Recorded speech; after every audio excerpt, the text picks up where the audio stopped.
Good afternoon, everybody. My plan for you guys today is I'm just going to kind of introduce a very quick overview of Port Freeport. Then we're going to talk about some transportation issues that are important to us, and I think that it's important for me to communicate to you so that later on when I challenge you to go out into the world and make more and stronger disciples of transportation, you'll be armed with a little more data about the nitty-gritty part of the business. For those of you who don't know a lot about us, we are the 16th largest port in the United States. We are the 10th largest tanker port in the United States. We're responsible for about 57,000 direct, indirect, and induced jobs and have a $10.2 billion economic impact per annum. A lot of people are not aware that we're that large and growing that fast. We've brought about $1.5 billion in new investment to southern Brazoria County over the last 7 years. Some of our port tenants, and I'm going to go through these slides pretty quick because I want to get to the meat and potatoes. American Rice, these are some names you know, Chiquita and also Dole, Turbana Line. These guys bring about 6.5 million bananas a week through Freeport, Texas, and they deliver them as far north as the Canadian border and as far west as Long Beach, California. The reason they bring 6.5 million bananas a week through Port Freeport is consumers are buying them, and we're going to talk a little bit about how the consumer fits into this equation later on. Freeport LNG is actually the first LNG terminal approved in the United States in the last 30 years. It was a $1 billion project when it started out, but they're about to invest another $3 billion in expansion, so we'll actually be liquefying gas and exporting it as well as importing gas into and out of Brazoria County soon. TEPCO Seaway is well known. They are partners with BP and ConocoPhillips and others. About 22% of the petroleum crude that comes in Freeport actually makes its way up into the Midwest and turns into gasoline for those folks to drive. So when you look at Port Freeport, we're not just a local operation, we actually have regional and national significance. And this energy component, both the LNG and the petroleum crude and the tanker business, is what makes us a strategic port from a national point of view. And it's actually one of the reasons why we've been able to get funding for our channel deepening and widening projects and federal projects when other ports have not been able to do that over the last 10 years. We're pretty famous for windmills. We are the largest windmill port in the Gulf of Mexico. This is a list of some of our guys. I no doubt you have seen these going down the highway from time to time. We're trying to convert this now with our partners at UP to rail. We're also trying to convert containers that are shipped locally to rail to double stack train operations so that we can move some of this truck traffic off of the highways and onto rail as a long-term solution. Parker Cabot Subsea makes subsea umbilical cables. I know you've seen these things on National Geographic Channel or Discovery Channel. The little robot cage comes down from the ship and the little robot swims out and it's got a cable on it and they're doing inspections. They're also used for wellhead controls. They can be pneumatic or fiber optic. BASF, ConocoPhillips, and Dow Chemical, very famous companies and very well known in this community. I won't spend a lot of time on them except to say they are our neighbors along the channel. And a lot of their feedstock comes through Port Freeport, which helps support the jobs. So getting to the transportation things, we hear a whole lot about the Panama Canal. And I'll be honest with you, Alan and I in the committee levels have heard every kind of prediction you can hear. The lowest prediction on growth from the Panama Canal we heard was 3%. The highest was 22%. So what's it going to be? So I decided for this event, I would just ask the Panama Canal, and these are their numbers. They don't know if they're exactly right either, but the main one I want to point out is the very last one, and keep in mind here we're talking about millions of containers. Look at the growth from 2005 in their projection to 2025. Now, fortunately, a lot of this is going to go to the east coast of the United States. But there will be some of this growth coming to Houston.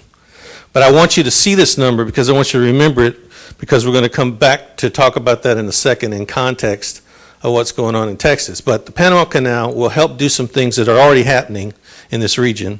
First of all, the ports are all going to grow. Houston is investing, we're investing, Beaumont's investing, Corpus Christi's investing, Galveston is investing. Excuse me. Second, highway and rail capacity is going to be stressed by both population growth that was cited earlier and freight growth that is a secondary symptom of population growth. Warehouse and distribution centers and facilities and expansions will occur all around ports.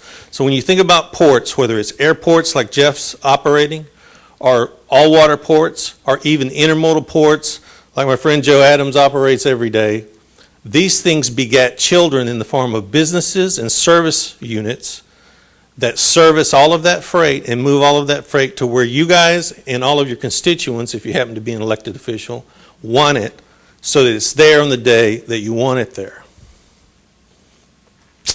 So, right now there's only 2 ports in Texas that have significant investment going on. That's us and the Port of Houston. You can see the numbers up there. I won't cover that. But the reason we're doing that is we see a tsunami of freight coming to the state of Texas. And there's been multiple studies done that show the 2 of us together in terms of the Houston region are going to have a major impact because of the demand modeling that we see as it relates to the growth of freight and international business. So here's a fun slide. HTMB did a study about, I guess, 4 years ago, 5 years ago, for us on regional rail, and I do intermodal interest on the TAC committee. But Houston and Freeport together are looking at a 226% increase in trucks by 2025.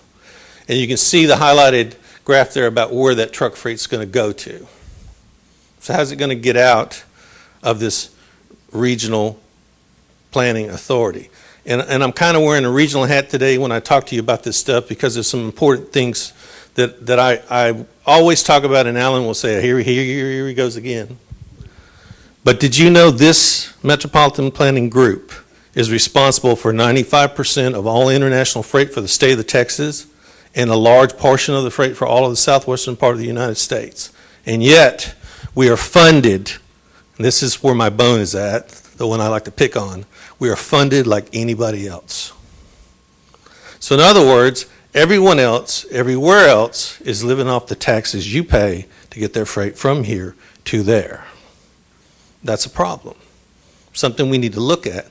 There are special issues and circumstances in this regional planning authority that need to be addressed because we're saddled with the responsibility to make sure everybody's freight is there on time. Rail, about the same. I know Joe's smiling when he sees this picture. Actually, I am too, because it's a lot of freight that we can get off the roads, lower emissions with by using rail, improve line of sight and safety issues, and get a lot of emissions and maintenance costs down, at least as it relates to truck freight that we relocate. So, what's the Port of Freeport doing about that? Well, first we're going to invest about $750 million, I should say, in Velasco Terminal. This is an 800,000 TEU facility. We've already invested about $60 million. First phase should be open in about a year, but it'll handle 800,000 truckloads of freight. When it opens, it'll be multi-purpose. That is, it'll handle break bulk, pipe, oil field service stuff, and containers. You can see the kind of economic impact that a project like this would have. It's kind of a mantra of my board and of this area from an economic development point of view. We like quality of life related things that generate revenue, generate taxes, and generate jobs for everyone so that long-term sustainability is possible. So when you're creating almost 5,000 new jobs, and the people who use this facility are paying $25 million a year in state and local taxes, it's $25 million a year that the local taxpayer doesn't have to pay. That's a big deal. Economic impact per annum, $271 million a year for a facility like this. I just want to mention one thing on the Houston project. They're going to have a capacity for something like 2 million TEUs shortly between their 2 facilities, Barbers Cut and Bayport will get even larger. But even with Bayport growing and Freeport growing, if the projections hold true, we will not be able to build port facilities and rail facilities and highway facilities fast enough to meet the demand that we're going to have to handle to deliver freight not just locally to our Houston metropolitan clients, but regionally. Just picture a circle on the map that covers our MPO. That's 500 miles in circumference. There's 50 million consumers there now. What do we talk about? 30% growth. Imagine 30% growth every 10 years forever. This region is sitting right where LA Long Beach was in 1974. You're in real estate? Hello? Big hint. There's been billions of dollars invested there over this time, and Texas' turn is here now. We're building a deeper and wider channel to handle larger vessels that are going to come to this area, 55 feet deep and 600 feet wide. These post-Panamax ships can handle 14, and now I'm hearing 15, up to 22,000 truckloads in one vessel. It's a lot of freight. On the rail side, we have a 5-unit train capacity facility that we've done the engineering on. Each one of these lines on the map is 1 mile long. We're looking at double stack train operations, and we're also looking at project cargo and 2FC, CFC operations so that we can do domestic trailers and freight as well as international business. Even without the Panama Canal expansion, forget about Panama for a minute, domestic and international freight grow at pretty consistent levels for the last 25 years, between 4 and 6% for international and between 6 and 8% for domestic.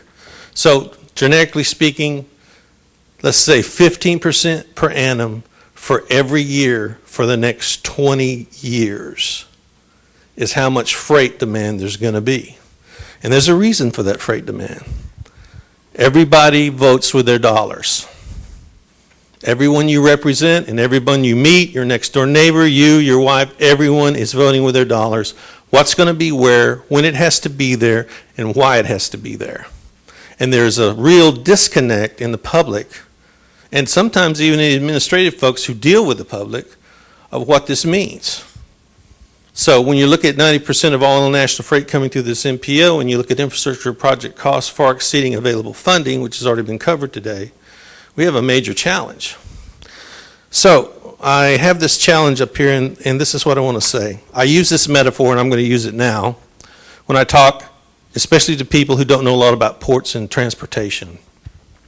I want you to pretend all the consumers are in the end of a long boat, and all of us folks who are in transportation in any capacity, whether elected official or someone like me who works at a port or at an airport or builds roads and highways at TxDOT, are in the front of the boat.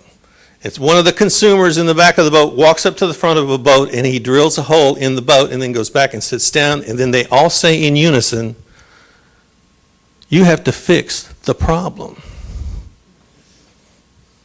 We don't like being behind trucks. We don't like the railroad blocking the road while I'm trying to get my kids to school. We have film of children crawling under slow-moving trains in Houston to get to school. But they don't understand, what did he say, 4 out of 5 don't understand that there's a problem.